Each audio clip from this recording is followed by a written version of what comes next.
Welcome to the 98-Year-Old Man, the podcast. Now, this episode was, but I inadvertently, being dumb, deleted it because I thought I could take it, bring it back up, but no, that doesn't exist.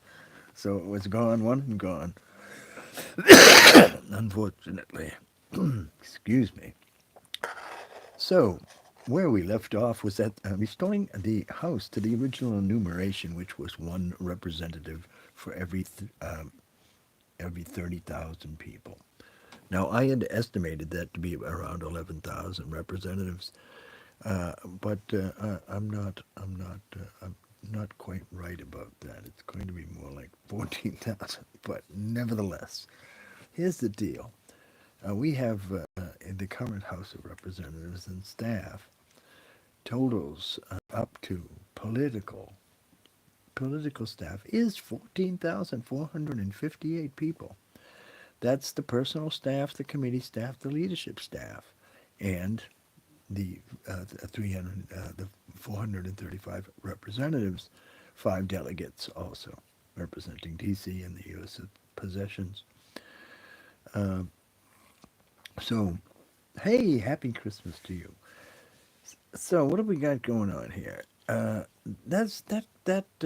counts now. That's 14,458. There's another 8,800 roughly that do support stuff. You know, printing, institutional staff, the police, all the things, the pages, all of that junk.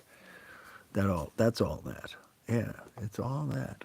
We have its 19 standing committees: agriculture, appropriations, armed services, budget, education and labor, energy and commerce, yes, ethics, financial services, foreign affairs, homeland security, house administration, judiciary, natural resources, oversight and reform, rules, science, space and technology, small business, transportation and infrastructure, veterans affairs, and ways and means.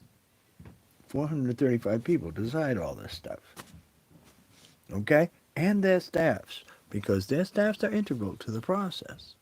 There are 10 select committees: the Select Committee on Permanent on Intelligence, uh, uh, Select Committee on Economics, Disparity and Fairness and Growth, Committee on Climate Crisis, on the Modernization of Congress, and the one to investigate the January 6th attack. And there are joint committees between the Senate and the House on economic, library, printing, and taxation. Strangely enough, it's taxation. Imagine. So the leadership, you have the Speaker of the House, and the Majority Leader, Minority Leader, and then the whips, and the whips are coming to Chief Deputy and lesser, and the minority has the same things on their side, except it's it's still the same staff. What am I reading? I'm actually reading from the presentation that I put together. Now, there is an anonymous quip I'd like to quote here, and that is, "Thank goodness we don't get all the government we pay for." It's it's been quoted by a lot of people over time. It is not. It's not Mark Twain. It's not Will Rogers. As a matter of fact, it's very difficult to determine who exactly said it first. So, in the salaries of our illustrious Congress, representatives, delegates, and resident commissioners earn $174,000 a year. Majority and minority leaders get $193,400 a year. The Speaker receives $223,500 a year. The staff minimum as of September 2022 is $45,000. The staff maximum is 199.3. 14,000 of these guys, remember. A median, it's about $71.28 per average. So, they ain't making like us. They ain't making like us. And they take very good care of up to 400,000, which is like I don't know, the top 2% or something of the country, maybe 3%. So if you add up all this cost, it's 76 million rounded for representatives. From the minority leaders, it's another 386. So the total rounded out of all these folks is about $77 million to pay their salaries. So it's not like we don't have the money to do this.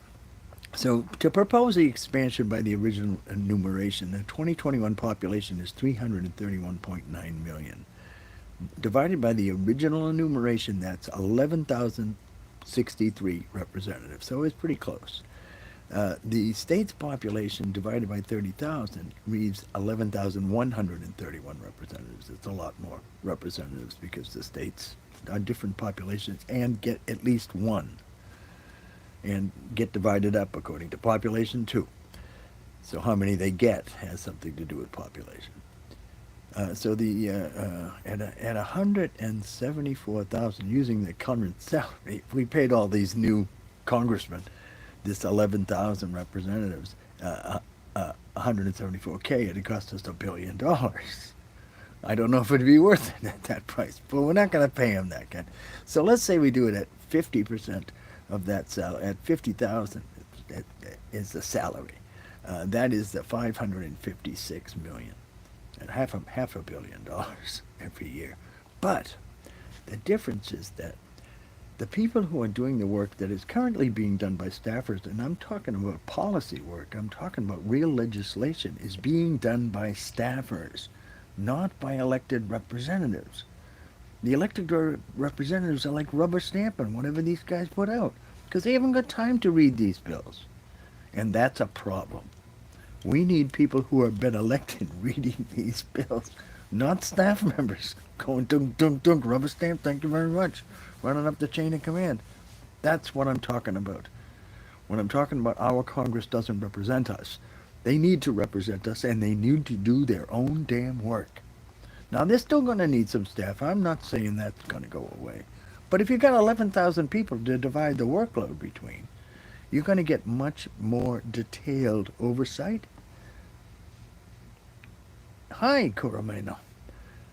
And much more detailed oversight and much better representation. Think about this. 30,000 people. One congressman representing 30,000 people. He probably knows a lot of those people and knows exactly what their needs are. And that's what a representative needs to do. I know they'll say, oh, it's too big, we can't manage it, and blah, blah, blah, blah. No, it's a way to encompass all of the different ideas, the marketplace of ideas, of conservative, liberal, and to spread these parties out a little bit. So it's not just, oh, these are the conservatives and these are the liberals and these guys spend money and these guys don't, because they all do the same things. But it was better when there were conservative Republicans and liberal Republicans and the other way around. Believe me.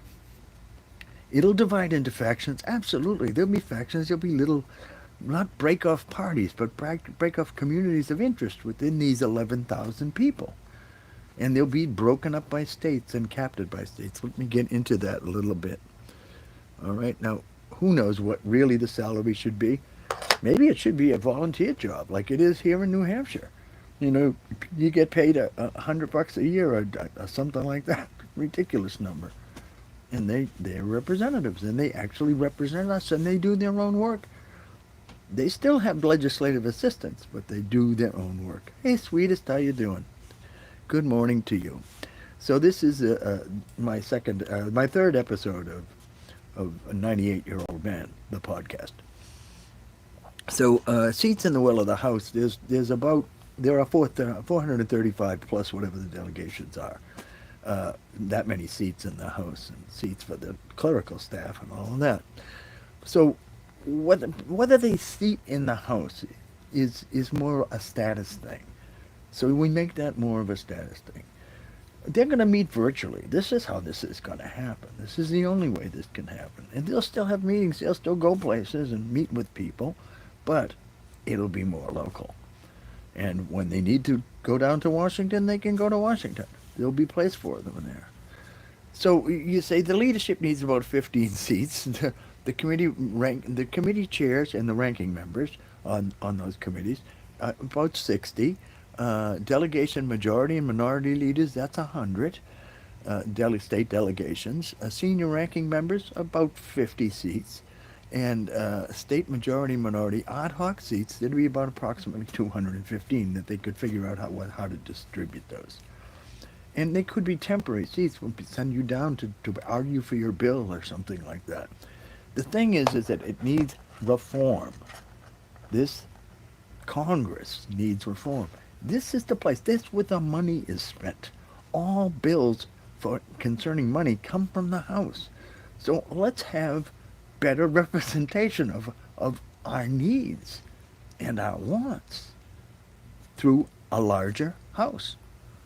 That's it's all a virtual House. So the House floor plan won't change. It'll stay the same unless they go and build a gigantic Congress building, which they might do because Congress, if they never saw a job they didn't like, they might say, "Oh, we need a building so they get jobs." Yeah. I don't know, but it may be individual little offices in local places that might work even better because that's where the money is, right? Where the votes are, where the local people are, where they be voting. Those 30,000 people, and the thing about the 30,000 is that you don't have to convince 30,000 people to vote for you. You only have to convince half of them, or actually a fraction of half of them, because a lot of people don't vote. And some of those 30,000 are ineligible to vote.